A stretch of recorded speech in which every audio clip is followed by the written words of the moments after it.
bebê.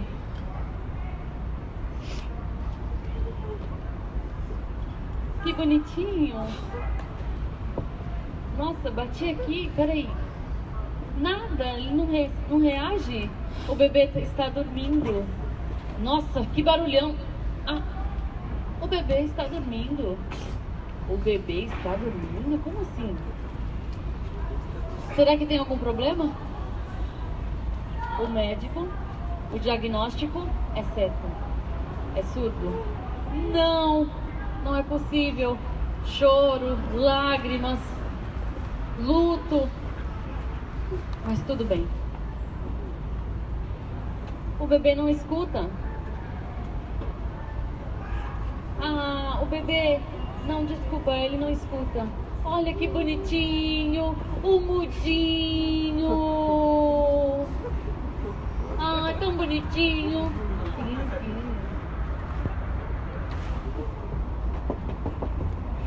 E a criança cresce, a criança corre, a criança brinca.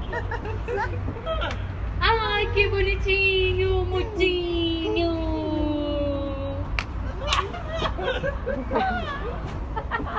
Adolescência.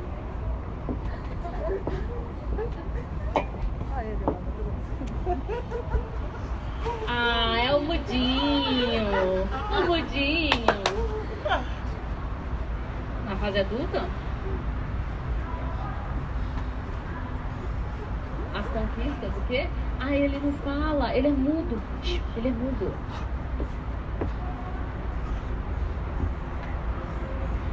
Não, ele é mudo, ele não fala. Ele não fala. Mudo. No trabalho, na vida profissional. Ei, ei. Ele não fala. Mudo, ele é o mudo. Ei, ei, ei, ei. Não esquece, ele não fala, ele é mudo. Tanto falam, tanto falam.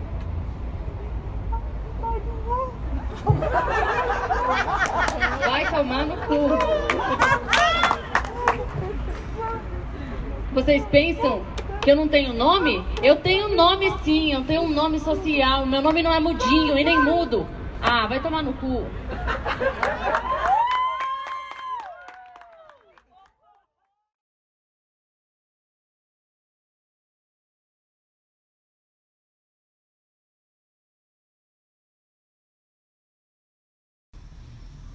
Bom, então, eu nasci surdo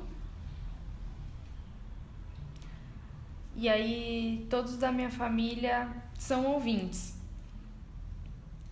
Então, foram investigar e descobriram minha surdez porque meu pai participava de bloco de carnaval, ele tocava e minha mãe acompanhava muito. Eles moravam na periferia. E, enfim, eu era um bebê e aí eles descobriram porque na época de ensaio que ele estava tocando, minha família me chamava, eu já estava começando a andar, a porta batia, fazia um barulhão e eu não percebia, não me assustava. E aí, quando as apresentações aconteciam dos blocos, a minha mãe me levou, eu já era um bebê, já não mais tão de colo, assim. Aí o barulho era bem alto, assim, os bebês estavam chorando e eu tava dormindo, tranquilo, sem nem me incomodar. Cheguei no consultório, tava o consultório lotado mesmo. Aí a secretária falou assim, vai ter que medir a febre dela. Falei, não precisa medir, já medi em casa. Eu fui estúpida, sabe? Eu nunca fui assim. Aí ela pegou e falou, tudo bem, se a senhora mediu, tá. Só que a senhora vai ter que esperar. Só tá vendo quantas pessoas? Eu falei, tá bom, pode deixar. Eu não esperei. A hora que abriu a porta, que a pessoa que tava dentro saiu, eu entrei com ela. Não, mas não é a senhora. Eu falei, não interessa se sou eu. Eu vou entrar agora para falar com o doutor André. Você vai me impedir? Encostei a porta e comecei a falar com o médico. Falei, o senhor vai me explicar o porquê que a minha filha não escuta. A senhora tá muito nervosa. Eu falei, o senhor não me viu nervosa ainda, doutor. O senhor não me viu. Aí o que ele fez? Ele pegou a Cíntia, colocou em cima da mesa e na mesa ele batia. Se você colocar uma criança que não escuta em cima da mesa, ela vai vibrar, ela vai sentir. Ela olhava pra ele e dava risada. Aí, mãe, quem falou que ela é surda? Falei, faz mais alguma coisa, doutor, isso pra mim não é novidade. Ele falou assim pra mim, a senhora vai ficar sentada. Eu falei, não, eu não vou ficar sentada. Quem vai sentar é o senhor. Aí ele pegou ela no colo e ficou brincando. Sua mãe tá ficando doida. Sim, no consultório. Maluca. Pensei entre mim, ele não me viu maluca. O que eu fiz? Falei, agora você vai perceber se ela ouve ou não. Não deixa ela olhar pra mim. Ele continuou com ela no colo, brincando com ela. Eu fui na porta do consultório, abri a porta e pá! Quer dizer, quem tava lá fora falou, essa aí é louca que tá lá dentro, com certeza. Falei, o que ela fez, doutor? Realmente, ela nem piscou. Falei, ela não piscou? E que reação? O senhor me dá o quê? Que motivo para ela não piscar? Porque um barulho desse, até a gente que é um ouvinte, se bater uma coisa forte, vai piscar. Aí ele falou assim, realmente. Aí ele começou, eu segurando ela no colo, ele em outros lugares batia, ela nem tchum. Pra ela era a mesma coisa que nada. E numa vez eu fui levar, ele tava com uma tosse, aí eu fui levar ele num pronto-socorro, e isso eu já tinha passado por uns 5 pediatras, os pediatras diziam pra mim que era uma frescura, que eu tinha que colocar ele numa creche, pra ele ter contato com outras crianças para desenvolver a fala. Aí uma vez ele tava com essa tosse, eu fui levar ele no médico, aí a médica, só de olhar ele, ela pergunta pra mim, mãe, o Caio não ouve? Eu falei, eu não tenho um diagnóstico, não tenho uma certeza, mas pra mim meu filho não tá ouvindo. E imediatamente ela tomou as providências, ela tratou da tosse, que foi o que eu tinha ido procurar no dia, e já me encaminhou para uma assistente social. Eu fiquei de luto. Depois eu reaprendi a caminhar. E nessa nova caminhada, encontramos o mundo dos surdos, veio as descobertas, e a partir daí a gente conheceu Libras. Nossa filha estuda num colégio bilíngue. E hoje os dias são diferentes, são felizes. Como que diz? Felizes, mas não fáceis, né? Porque nós tínhamos que aprender uma outra língua.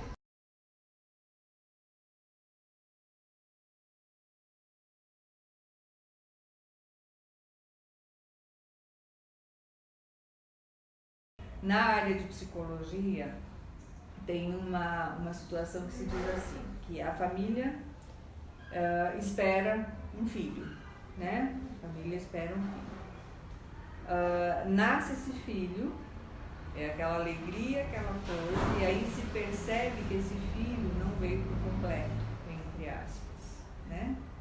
Então, esse período da passagem entre o nascimento de um filho e a quebra, né, isso acontece com toda e qualquer deficiência, não só com a surdez, no caso de uma síndrome de Down, coisa, é como se aquela pessoa tivesse morrido, aquele filho tivesse morrido, e no lugar dele entrasse uma pessoa diferente.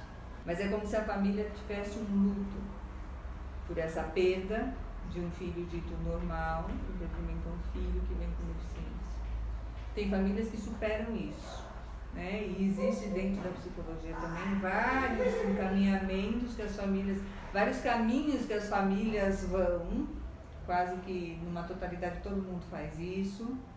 Então começa a ir médico, começa a tentar normalizar a criança, tentar falar, tentar isso, tentar aquilo, leva para benzedeira, leva para isso, leva para aquilo. Então a maioria das famílias vão por essa vertente da religião em termos de cura, ou vão na questão da clínica para tentar curar, né? E aí quando vem que não conseguem, então algumas acomodam e aí tentam, dentro da área específica, dentro da área das instituições que existem e tal, conseguir ter mais, dar para essa criança a melhor qualidade de vida possível.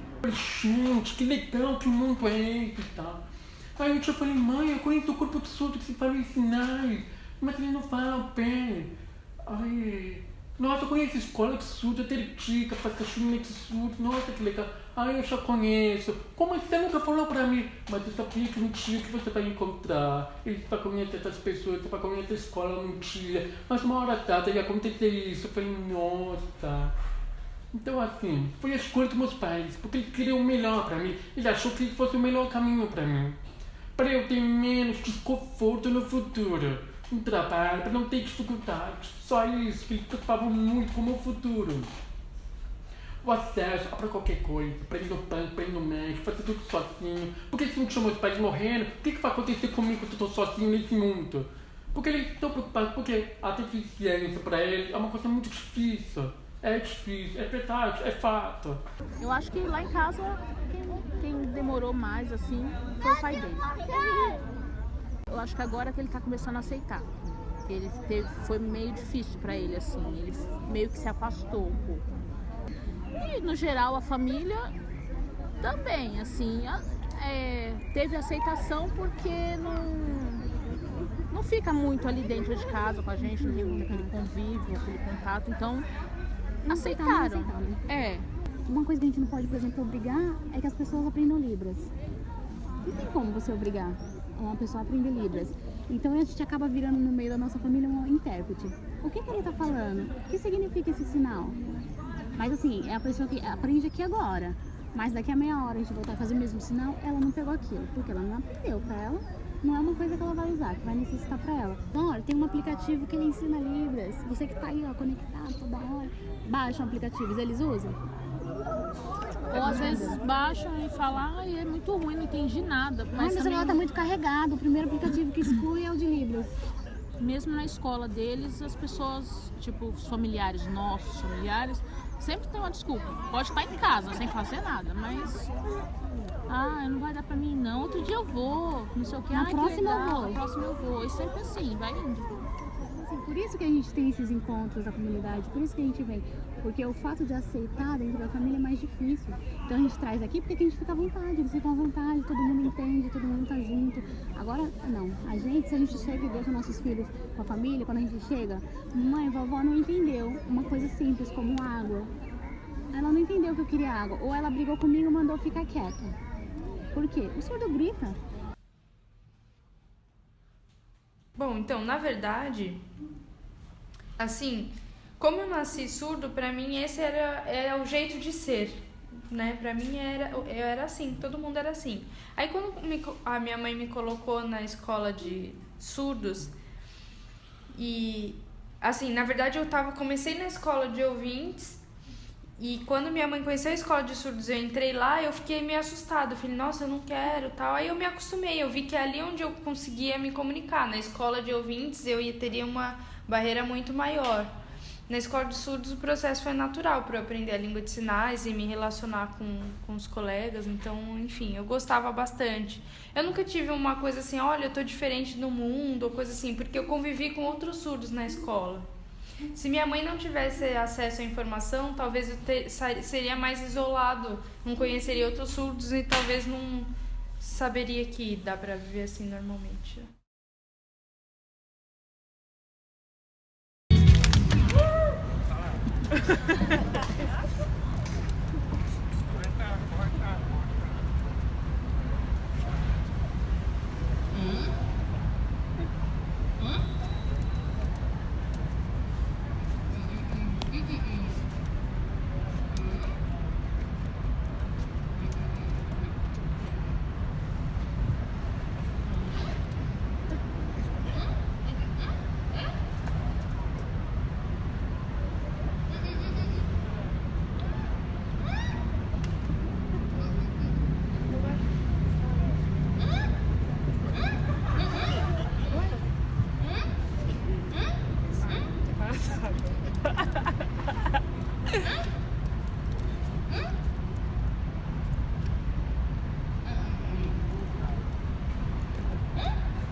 Não sabe Libras? Sinto muito por você, viu? Eu tenho experiência principalmente com preconceito por conta da surdez, porque eu ainda não tinha entendido a minha identidade negra. Então eu só tinha percebido as barreiras e os preconceitos por conta da surdez. Então, por exemplo, eu já tive discussões sérias, eu já lutei, eu já enfrentei situações em que eu me vi sofrendo preconceito. Às vezes eu entendo que falta informação, falta conhecimento da comunidade surda, tem uma visão de que a gente é coitado, chama a gente de mudinho, que a gente não vai conseguir falar, que não consegue emprego, que não vai conseguir uma namorada, ai, olha, como que ele vai ter uma família se ele não se comunica? Então, essa visão do coitado é muito comum, mas eu não sou, eu consigo viver, eu trabalho, eu convivo, eu luto pela acessibilidade, eu estudei e eu me formei, eu trabalho, eu procuro o meu caminho, eu busco as coisas que eu quero ser, que eu quero aprender, os problemas que eu tenho sou eu que resolvo. As pessoas às vezes ficam meio assustadas, mas assim, eu sei porque falta informação, então eu tive que desenvolver estratégias pra me comunicar. Não tá entendendo? Eu escrevo, ou eu peço pra pessoa falar bem devagar, ou a pessoa gesticular, eu vou tentando perceber. Mas assim, é difícil ver a sociedade ouvinte tentando se adaptar ao nosso jeito. É sempre a gente que tem que se adaptar pra se fazer entender. E ninguém se esforça pro meu lado, sabe? Pra entender o meu lado. Isso ainda é muito complicado. Você sofreu muito preconceito? Preconceito. Acha que sou louca. Acha que limpa é uma porta. Acha que o centro é. Marcelo não liga. Eu sou atrás das coisas. É um modo que eu consigo. É um modo que eu sou. Eu tenho minha família, tenho minha filha, tenho meu marido, tenho casa, tenho carro, tenho tudo que eu posso fazer. Então, eu tenho que mostrar para todo mundo que eu sou muito igual. Sou muito diferente. A diferença é só aqui. Só. Mas a maioria, assim, sofre por preconceito. Eu lembro que assim, na rua, tinha um menino que ele chamava os meus pais de... Ó a família dos pombinhos. E eu não entendi. Por que pombinho? Pombinho. Eu achando que era uma coisa linda, os pombinhos, meu pai e minha mãe. Não, mas era por causa do som, do barulho que eles faziam.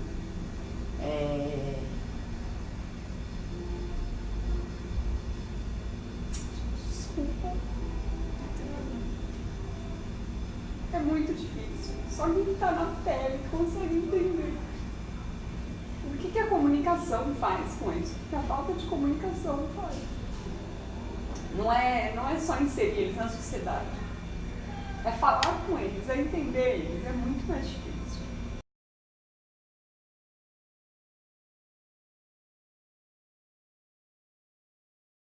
Em festas de família é complicado, todo mundo fica conversando, eu fico querendo saber qual é o assunto, falar, depois eu falo. Então, às vezes, fica muito entre mim, minha esposa e meu filho, a gente ali conversando.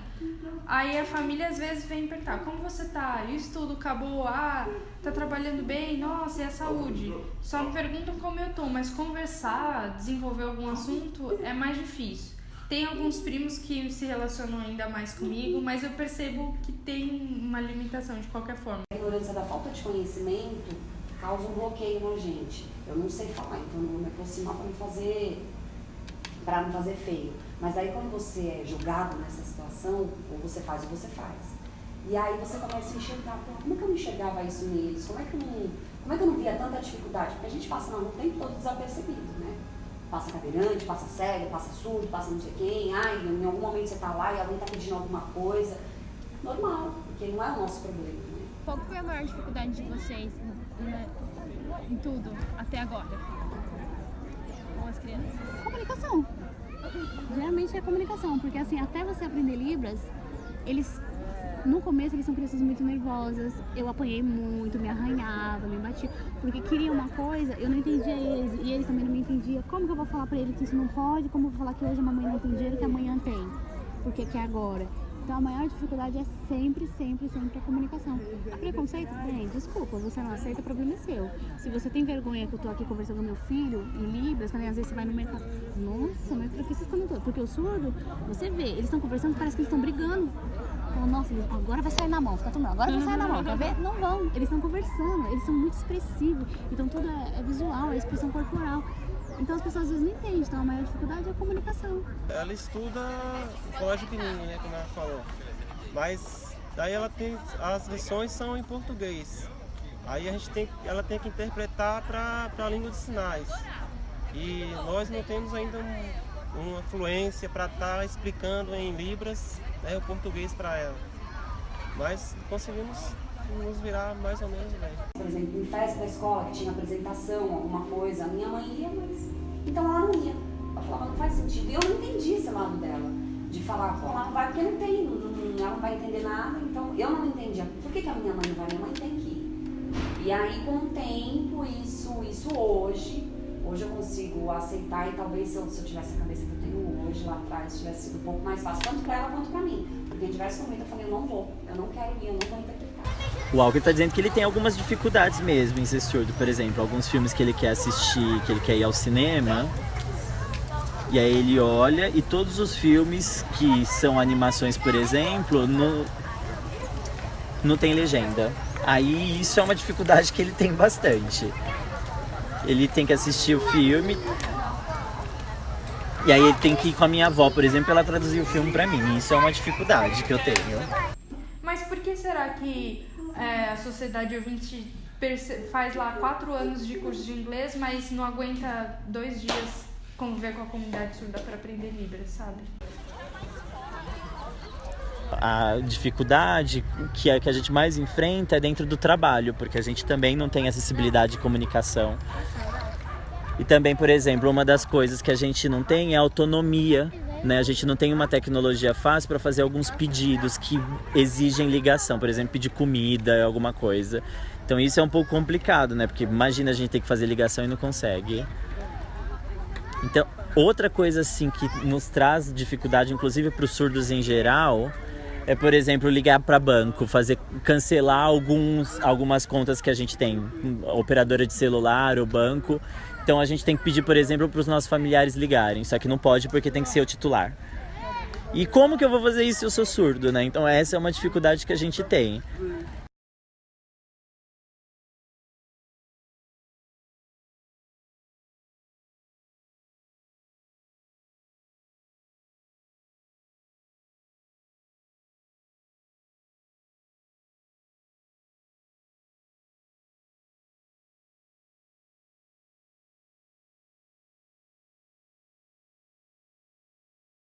Se eu tô indo para uma peça de teatro, eu tô lá para ver o palco, os artistas, e não para ver só o intérprete. Porque eu não vou conseguir ver direito o que está acontecendo aqui, porque eu tenho que entender o que eles estão se comunicando. Então por isso que eu falo assim, não, então eu acho mais para mim mais fácil é ter um intérprete com legenda, pronto. Aí tem uma peça de teatro que eu tenho aí, eu vou acompanhando a legenda. Só que às vezes tem outro ponto negativo, trava a legenda. Tem que trocar o intérprete, tem esse ponto negativo, porque em simultâneo tem que ter o que está acontecendo, eu não posso perder muita essa informação. Aí tem outro esquema que começou a fazer 2 meses atrás, 3 meses, que a Samsung que lançou aquele novo aplicativo com legenda, com óculos especial para surdos. Quando eu fui lá fazer o teste para assistir, eu achei bárbaro, porque não perdi nenhuma informação. Só que era pouco entender porque eu estou assistindo o palco como se fosse a televisão. Só que a imagem de televisão, porque é uma imagem de celular. Aí eu falei, poxa, mas eu prefiro o real. E com a legenda que não sei como é que eu estava feito isso. Falei, talvez para mim eu acho que o tablet funciona melhor. E aí uma vez teve um dia que foi no cinema, no Itaú Banco, que tinha uma sessão especial para surdos com o filme nacional. Nesse dia eu fui para baixar o aplicativo, porque tinha um sistema que eles instalaram no cinema, que aparece a legenda do filme nacional, no outro lado. Mas eu não vou ficar segurando o celular, que eu olho toda hora. Eu sou negro e surdo. Quantas vezes a polícia me parou e foi tão difícil pra gente se comunicar? Quando eu vou pro hospital, sabe? O pessoal fala sobre ser cidadão, sobre ter direitos iguais. nossa, isso é lindo, isso é ótimo, mas na prática isso não acontece. Então, quando eu era pequeno, eu tinha 0 até 5 anos, 6 anos, 7 anos, eu tinha uma perda severa. Então, eu aproveitei e absorvi todas as informações auditivas, porque eu usava aparelhos auditivos. Só que o som do aparelho auditivo é diferente do aparelho coclear. Eram sons mais limitados, mas deu para me ajudar, falar melhor, fiz fono, não sei o que, tudo mais. Eu fiz fono por vários anos, fiz fono por 22 anos, 22. Mas agora, com o implante coclear, eu voltei a fazer fono, né? Então só para reaprender a ouvir melhor que o implante coclear, então são dois caminhos diferentes. Bom, eu decidi não colocar assim, porque assim, quando você descobre que a criança é surda, aí passa com a psicóloga do hospital, né? Passa com os médicos lá e eles explicam. Só que assim, eles dão a versão deles, né? De que fazer o implante é bom porque seu filho vai ouvir. Toda mãe quer um filho ouvindo, né? Aí, tipo assim, muitas mães colocam porque vão logo de impulso, tipo assim, ai que bom, meu filho vai ouvir, então eu vou fazer. Elas falaram do implante, tudo, implante coclear, não sei o que, explicaram lá, falaram dos valores, que não são valores, são valores, né? Mas tudo bem. Aí a gente pensou, eu e meu marido conversando, chegamos em casa e fomos pesquisar na internet. Aí fomos falar, cirurgia de implante coclear. Aí a gente viu lá os pós e os contras, né? E tem muita coisa que a gente viu que é contra, mas assim, depois falaram pra gente que não tem nada a ver. Como, por exemplo, vai andar de avião, não tem problema. Entrar na piscina, pode. Várias coisas que podem, mas que falam, que lá onde a gente viu, falou que não. Mas aí a gente entrou no YouTube e foi ver uma cirurgia.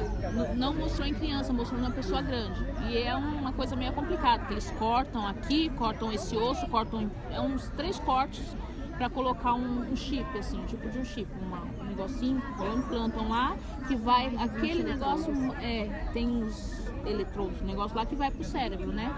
E aí depois sai costurando tudo aquilo, e aí a criança usa por fora, a parte por fora. Só que assim, só o fato de eu ver aquelas cortando aquilo com a serra que eles cortam lá, os negócios que eles cortam, eu já falei que não, porque é muito sofrimento, eu pensei, né? Poxa, eu que quero que ela ouça. Ela nem sabe que ela é surda, ela nem sabe que todo mundo não é surdo, ela não tem ainda essa noção. Agora que ela tá se reconhecendo como surda, que ela fala, eu sou surda, o irmão é surdo, mas o papai e a mamãe é ouvinte. Então assim, e pra ela se sente confortável, ela se sente bem do jeito que ela é. E o Caio é a mesma coisa. Então assim, se no futuro eles quiserem implantar, do mesmo jeito que eu corri atrás, estou correndo atrás de tudo pra eles, vocês querem implantar? Bora, vamos implantar, vamos correr atrás. Mas porque vai ser uma decisão deles. Corpo deles, decisão deles, corpo meu, minha decisão. Então é nisso que eu penso. Aí assim, às vezes, como minha colega, eu poderia simplesmente implantar e morrer no arrependimento de implantar. Por que eu fiz isso? E não, o fato de eu não ter implantado é uma escolha que depois, pro futuro, eu posso fazer, eles podem fazer. Então eu não queria ter tomado também essa decisão por eles.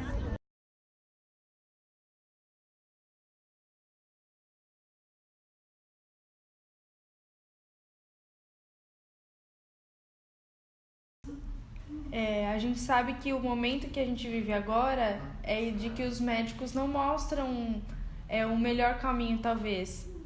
Eles mostram apenas uma opção que tem, que é usar a tecnologia do implante coclear, mas eu acho que são vários pontos de vista, as coisas são muito complexas, a língua de sinais é muito complexa, cada um vai se encaixar de repente em dessas alternativas, e eu acho que a medicina não poderia ser tão parcial, assim, poderia apresentar uma gama de possibilidades maior.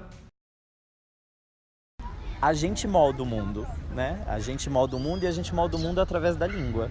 A língua é extremamente importante pra gente como ser humano, é o que faz com que a gente se diferencie um pouco das outras espécies, porque por mais que a gente tenha uma linguagem, que é o conjunto de qualquer forma que a gente tenha de se comunicar, jornalística, através de um documentário, através de dança, teatro, que são linguagens, a gente tem uma forma especial de linguagem que é a língua. E a língua, ela serve pra gente caracterizar o mundo. Então, se a gente chama isso de árvore, é porque alguém há muito tempo atrás, né, categorizou que todas as coisas parecidas com isso levariam esse nome. E cada país tem uma língua exatamente porque são diferentes formas de categorizar o mundo, né? Então, o inglês, ele vê o mundo... As pessoas que usam inglês estão categorizando o mundo de uma forma diferente do que as pessoas que usam português. E isso não vai ser diferente com relação aos surdos. Então, a forma como eles categorizam as coisas também e vão se utilizar em língua de sinais vai ser diferente da gente. Então, por isso que a gente diz que eles têm uma cultura, né? A cultura, ela é um artefato, é uma produção do ser humano, mas ela está intimamente relacionada à língua, né? Porque é a maneira como a gente vê o mundo, como a gente produz o mundo.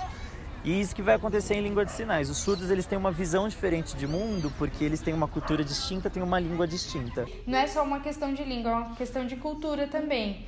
Então, as limitações vão acontecer conforme a gente não entenda que se tratam de culturas diferentes. Se a gente entender que a cultura do ouvinte é falar e explicar de um jeito, tem uma visão diferente, e a comunidade surda também... Cada um vê do seu ponto do que está acontecendo no mundo, mas que a gente faça essas trocas, entendendo essas diferenças, não querendo que um seja igual ao outro, eu acho que isso é melhor. Infelizmente, a nossa sociedade ainda não está preparada para receber essas pessoas.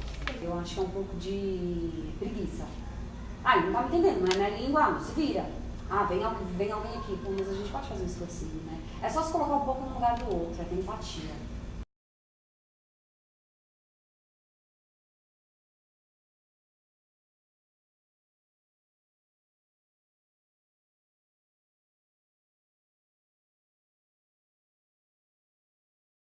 Porque a maioria dos entretenimentos dos surdos eram assim: ponto de encontro em shopping, show de futebol, cinema, ou entre eles fazer uma viagem só. Mas entretenimento, cultura é muito importante. Slam, na verdade, é uma palavra que vem, acho que do esporte, né? Slam de tênis, mundial de slam de batalha, né?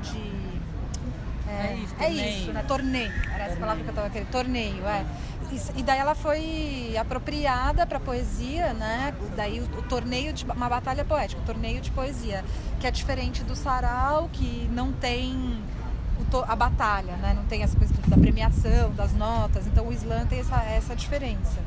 É um slam que não é só de surdos e nem é só para poetas surdos, né? É um slam que nasceu do corpo sinalizante. O corpo sinalizante já tem na origem dele esse encontro, né, entre as línguas. Você chegar e você ver, é muito igual ao ouvinte, cara. Por que essas pessoas não fizeram isso antes? É muito igual, eles podem fazer tudo. Mas não, eles estão limitados ao quê? A entrar dentro de uma indústria e trabalhar na produção, porque eles trabalham quietinho, trabalho repetitivo e não dá trabalho para ninguém. Mas eles têm esse negócio do envolvimento com o corpo, em qualquer arte que for, né? No teatro, na dança, é muito forte a expressão deles. Então, quando você chega dentro de uma turma com 12 pessoas, com 15 pessoas, ou com 4 pessoas, com 4 surdos, e que você vê eles soltando tudo isso, porque é muita coisa reprimida, então é o momento, é o espaço deles soltarem tudo isso, né? É fantástico o trabalho de teatro para eles, é muito bom, é muito fantástico. Muda, eu tenho certeza que eles vão sair daqui diferentes, com certeza. É importante, na verdade, para todo mundo, né? Porque a comunidade surda vai se inserindo e vai ocupando espaços que originalmente seriam da palavra, da poesia falada, e é interessante para quem é da poesia falada aprender com essa poesia que é do corpo, né? Então é um encontro, pra gente é importante o encontro. Então a arte é a solução para o nosso problema de comunicação? Talvez seja um pezinho, um bom empurrão. Você vê pelos professores. Os professores, eu também tenho certeza que eles vão sair daqui outras pessoas. E algumas coisas só são possíveis através da arte. A gente acredita piamente nisso e a gente pratica isso. Assim, tem certas coisas que não adianta assim, ficar com esse papo de acessibilidade. Assim, você tem que fazer alguma coisa de fato, assim, que rompa e que, no nosso caso, a gente acredita que a acessibilidade, não é a acessibilidade do surdo em relação ao mundo ouvinte, é a acessibilidade de todo mundo a todos os mundos, entendeu? Pra gente é isso que é acessibilidade. Como que você vai falar disso se não através da arte?